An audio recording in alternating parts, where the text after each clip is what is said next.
আজকে আমি তোমাদের সাথে শেয়ার করব নতুন আরেকটি রেসিপি। তো চলো তাহলে রেসিপিটি শুরু করা যাক। সো হ্যালো, আসসালামু আলাইকুম, দিস ইজ আখি, welcome back to my new blog. ব্লগের শুরুতে বলতেছি আজকে রান্না করব হচ্ছে যে বাসায় থাই স্যুপ। তোমরা দেখেই কিন্তু অনেকে বুঝে গেছো। আর এই তো থাই স্যুপের জন্য আমি এখানে দুটো ডিমের কুসুম নিয়ে নিয়েছি, তারপর চিকেন, চিংড়ি মাছ, তারপরে আদা কুচি করে নিয়েছিলাম, নিয়ে দেন এখন আমি এখানে পাশে একটা গ্লাসের মধ্যে কিছুটা কর্নফ্লাওয়ার গুলে নিয়েছি। আর আমি যে থাই স্যুপটা করবো সেটা হচ্ছে যে প্যাকেটের যে থাইটা সেটাই নিয়েছি 1 প্যাকেট। আর এমনিতে আমি আরও কোয়ান্টিটি বাড়িয়ে দিব আর কি। এই তো আমি স্যুপটাকেও ফার্স্টে গুলে এক পাশে রেখে দিয়েছি। দেন এখানে এখন আমি সব কিছু একটু একটু করে দেবো। এখানে একটুখানি লবণ দিয়েছি।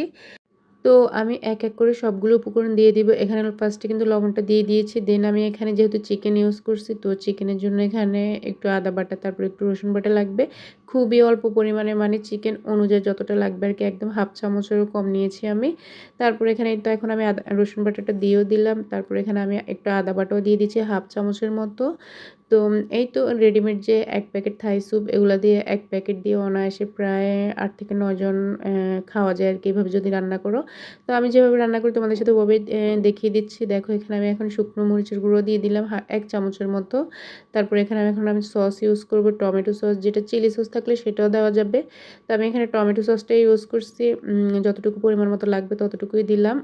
তারপর আমি এখানে দিচ্ছি হচ্ছে যে সয়া সসটাও যতটুকু পরিমাণ মতো লাগবে ততটুকুই দিলাম। লাস্টে কিন্তু আমি আবার একটু অফ ক্যামেরাতে দেই, আমার কাছে একটু কম মনে হলো আর কি। তো এখানে আমি যে স্যুপটা গুলে রাখছিলাম সেটাই দিয়ে দিলাম। এরপর ওই গ্লাসে আরও 1 গ্লাস পানি দিয়ে দিলাম। তো আমি এখানে একবারেই পানি দিয়ে দিব, দিয়ে এটাকে মানে অনেকক্ষণ ধরে রান্না করবো আর কি, প্রায় 20 মিনিটের মতো। তো দেখো এখানে এখন আমি পানিটা দিয়ে এগুলোকে ভালো করে মিক্সড করে নিয়েছি, মানে সবগুলো উপকরণ একদম মিশিয়ে নিয়েছি। দেন আমি দেখো এখানে একদম কড়াই ভর্তি করে পানি দিয়ে দিয়েছি।